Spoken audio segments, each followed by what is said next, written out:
Crossroads Urban Center has reached out to the people running to be the Democratic candidate in Utah's new District 1 in the United States House of Representatives to see if they're willing to meet with us and to share answers to 3 questions. Today we're meeting with Michael Farrell. Thank you so much for coming. Would you be willing to introduce yourself and tell us why you're running? Yes, of course, and thanks, Bill, for having me here. Thank you so much for the opportunity to speak with you and to speak to the folks watching this.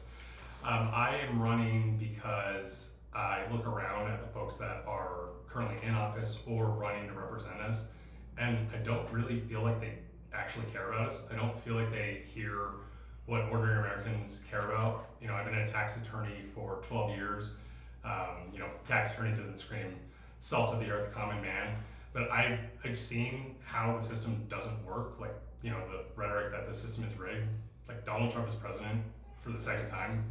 The system is rigged to prop up rich and powerful people like him, and it's exhausting. And the things that I care about, housing, healthcare, food for everybody.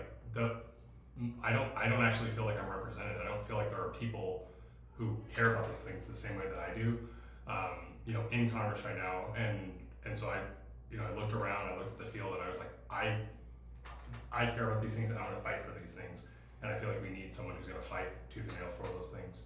Okay, thank you. Our first question that we sent to all the candidates is this. The minimum wage has been stuck at $7.25 per hour since 2009. Do you support legislation to raise the federal minimum wage?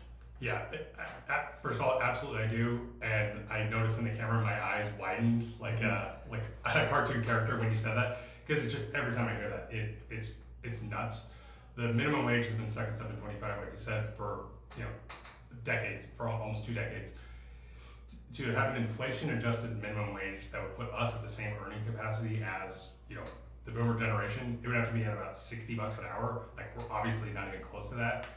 We currently see record-breaking profits from companies. What are they doing with that money? They're not investing it in their own people. I would support, in Congress, I would sponsor legislation raising the minimum wage to $20 an hour. I would tie it to inflation so that we're not stuck in this stupid cycle again where, we raised the minimum wage in 2026. 20 years later, it's stuck at $20 an hour. I would just peg it to inflation. It rises with that, so it's actually a living wage. The federal poverty guidelines say that if you're making under $15,600 a year, you're considered to be living in poverty. If you're working a full-time minimum wage job, you make $15,000 a year. So the federal government has already decided that the minimum wage would put you in poverty. It's not actually a living wage. So I think what we need to do is we need to take some of the money from these companies that are just buying back shares from their rich stockholders and reinvest it into American people. Great.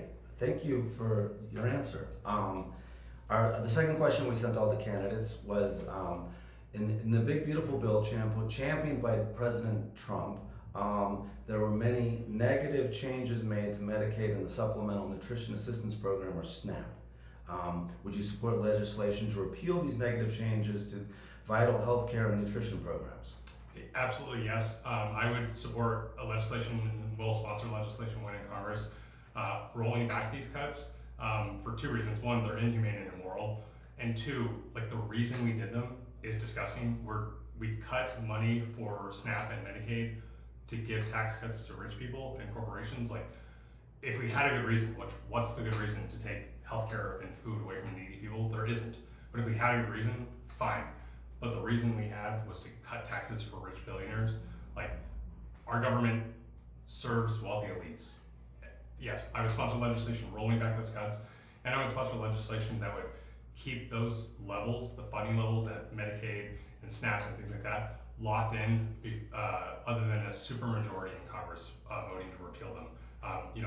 Our government should actually be helping people. It should be way harder for the government to just stick it to people and take away their healthcare and food. Okay, thank you. During the past year, HUD has proposed major controversial changes to programs that help fund homeless services in the United States. Congress has taken action to block some of HUD's proposals. If elected, would you work to protect funding for homeless services from proposals that would make it harder to reduce homelessness? Yes, if elected to Congress, I would absolutely work to make it harder to roll back funding for homelessness services. I would aggressively increase funding for homelessness services. You know, this government continues to hurt the most needy among us, including, you know, the Medicare and SNAP benefits, the cuts that we just talked about before. The dumbest thing about this immoral regime that's hurting people, like cutting funding for homelessness services, is it's also bad for the economy. Like, nobody wants to hear, hey, like, let's help the economy. Like, okay, whatever, that's boring. But like, it's also not helpful to cut funding for homelessness services if you're trying to build a stable economy. If people have secure housing, they're more likely to get a job, they're more likely to hold that job down, they're more likely to be contributing members of society. Which, that's not the be all end all, but like, if you're supposed to be a, you know, business savvy administration like Republicans pretend to be and never actually are, you should be pumping money in to eliminate homelessness. If we eliminate homelessness, we will see massive dividends in economic growth. Not the most exciting campaign slogan. We should just do it from a moral perspective. We should actually like embrace the, you know, teachings of Jesus and things like that and help our fellow man. But if we even want to look at it from just a brass tacks numbers perspective, that's going to help the economy. If we bring people up out of homelessness, it's going to be a job boom. Yeah, so I would fight tooth and nail any HUD proposals, anything from the Trump regime to cut homelessness funding, and I would definitely propose bills like massively increasing federal funding for homelessness services as well. Okay, thank you so much for your time. Of course, thank you for having me, Bill. Yeah.